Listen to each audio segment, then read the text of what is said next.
नमस्कार दोस्तों, PD India YouTube मंच पर आपका हार्दिक स्वागत है। मैं कुमार विवेक। आप सभी को होली की हार्दिक शुभकामनाएं। सभी को होली की बहुत बहुत शुभकामनाएं। आप सभी की होली अच्छी तरीके से गुजरी होगी, यही आपको उम्मीद है। पीडी इंडिया में आज हम बात करने जा रहे हैं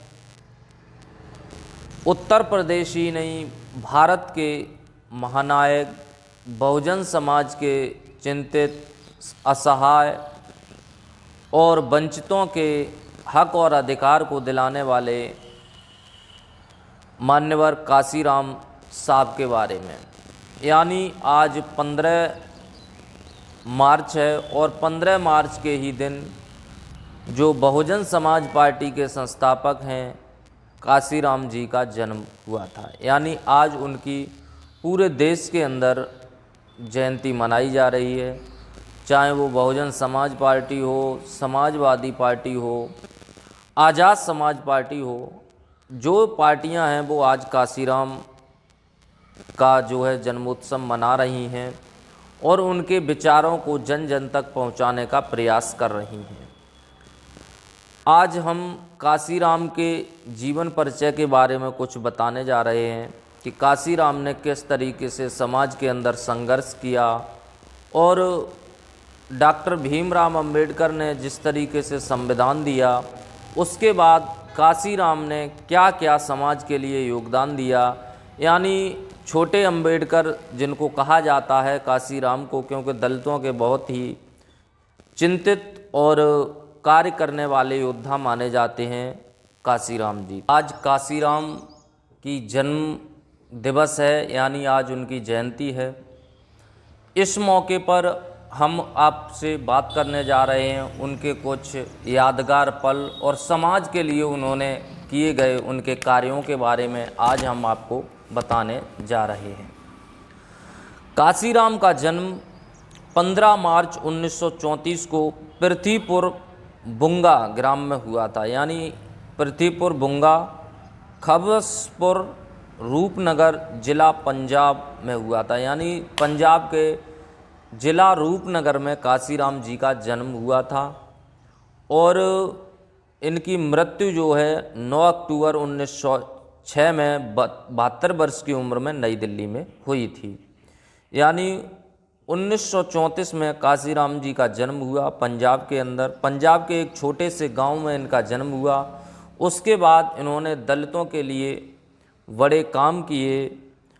भारतीय राजनीति और समाज सुधारक थे। इन्होंने भारत की वर्ण व्यवस्था में बहुजनों के राजनीतिक एकीकरण का उत्थान किया।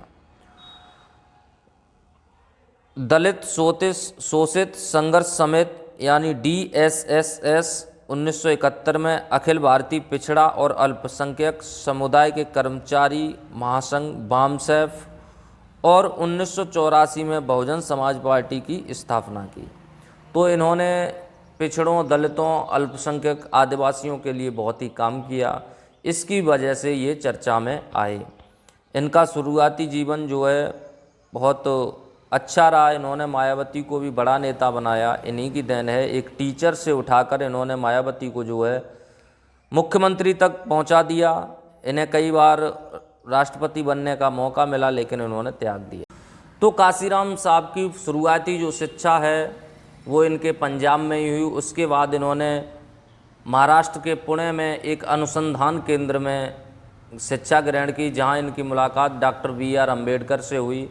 वहीं से ये बहुजनों के लिए कार्य करने लगे और ऑफिस हो, कर्मचारी हो, यहाँ जातिगत भेदभाव इन्होंने देखा कि किस तरीके से जो दलित वर्ग है उसके साथ भेदभाव किया जा रहा है। उसी को लेकर इन्होंने आवाज़ उठाई और ये आगे काम करते रहे। फिर इन्होंने राजनीति में भी एंट्री की 1964 के बाद। काशीराम साहब ने शुरू में रिपब्लिकन पार्टी ऑफ इंडिया यानी RPI का समर्थन किया, लेकिन भारतीय राष्ट्रीय कांग्रेस से जुड़े रहने के कारण उनका भंग हो गया। इनका कारण इन्होंने 1971 में Akhil Bharatiya SC ST OBC अल्पसंख्यक कर्मचारी संघ की स्थापना की, जो बाद में चलकर 1978 में बामसेफ बन गया।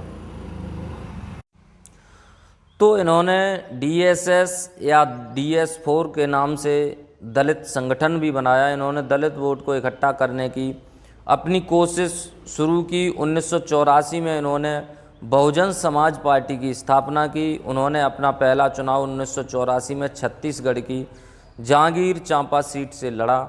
BSP को उत्तर प्रदेश में सफलता मिली। शुरू में दलितों और अन्य पिछड़े वर्गों के बीच विभाजन को पाटने के लिए संघर्ष किया, लेकिन बाद में मायावती के नेतृत्व में इस खाई को पाटा गया। सन 1982 में उन्होंने एक पुस्तक भी लिखी जिसका नाम था द चमचा युग, यानी कांग्रेस पार्टी की ज़्यादा लोग चमचागिरी करते थे, इसी को लेकर इन्होंने द चमचा युग एक पुस्तक भी लिखी। वह 1989 में पूर्वी दिल्ली से लोकसभा चुनाव लड़े, चौथे स्थान पर रहे। सन 1991 काशीराम और मुलायम सिंह ने गठबंधन किया, यानी ये नारा दिया गया, मिले मुलायम काशीराम, हवा में उड़ गए जय श्री राम। तो 1991 में इन्होंने गठबंधन किया और काशीराम ने इटावा से चुनाव लड़ा। काशीराम ने अपने निकटतम भाजपा प्रतिद्वंदी को 20,000 मतों से हराया, यानी काशीराम को जो पहला चुनाव जीतने का मौका मिला वो मुलायम सिंह से गठबंधन करने के बाद ही मिला। पहली बार लोकसभा में प्रवेश किया। इसके बाद काशीराम ने 1996 में होशियारपुर से 11वीं लोकसभा चुनाव जीता। दूसरी बार लोकसभा पहुंचे। अपने खराब स्वास्थ्य के कारण इन्होंने 2001 में सार्वजनिक रूप से मायावती को अपना उत्तराधिकारी बना दिया, यानी अपने परिवार को छोड़ते हुए, अपने भाई बहन बेटियों को छोड़ते हुए इन्होंने एक सरकारी टीचर, यानी मायावती जो इनकी टीचर थी, जो इनसे जुड़ी, बाद में मायावती को इन्होंने BSP का राष्ट्रीय अध्यक्ष बना दिया। लेकिन आज बसपा जिस रीति और रिवाज से जूझ रही है वो यही है कि काशीराम ने इस पार्टी को सींचा और आगे जाके फ़ायदा मायावती को उसका मिला। तो जो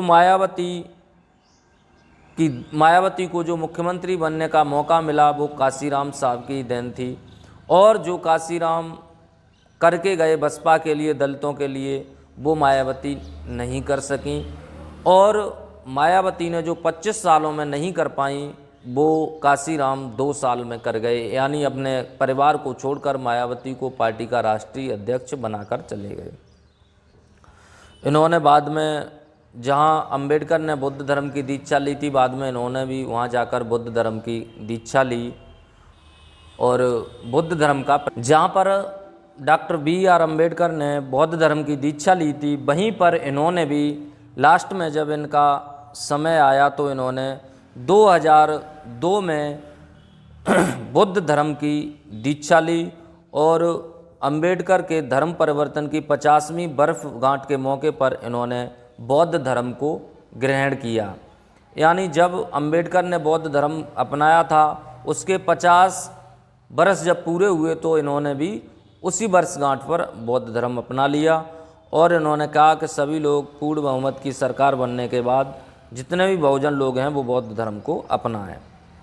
तो भगवान बुद्ध की भी इन्होंने दीक्षा ली। 9 अक्टूबर 2006 को इनका देहांत हो गया नई दिल्ली के अंदर। तो जो बहुजनों के लिए काशीराम ने किया वो मायावती नहीं कर सकी। मायावती को चाहिए था कि जिस तरीके से काशीराम ने उनको अपने परिवार से दूर रखते हुए पार्टी का अध्यक्ष बनाया, तो पार्टी को आगे चलाने के लिए किसी न किसी नए नेता को लाकर और जो बहुजनों की आवाज़ उठाए उसको लाकर पार्टी का राष्ट्रीय अध्यक्ष बनाना चाहिए था। जैसा कि उन्होंने जब देखा कि भारतीय जनता पार्टी अपने पूर्ण रूप से सरकार में आ रही है तो उन्होंने मुलायम सिंह के साथ भी गठबंधन किया और भारतीय जनता पार्टी को रोका। तो इस तरीके से राजनीति में बदलाव करना चाहिए और बसपा को काशीराम के लिए जो काम किया उसके तरफ सोचना चाहिए।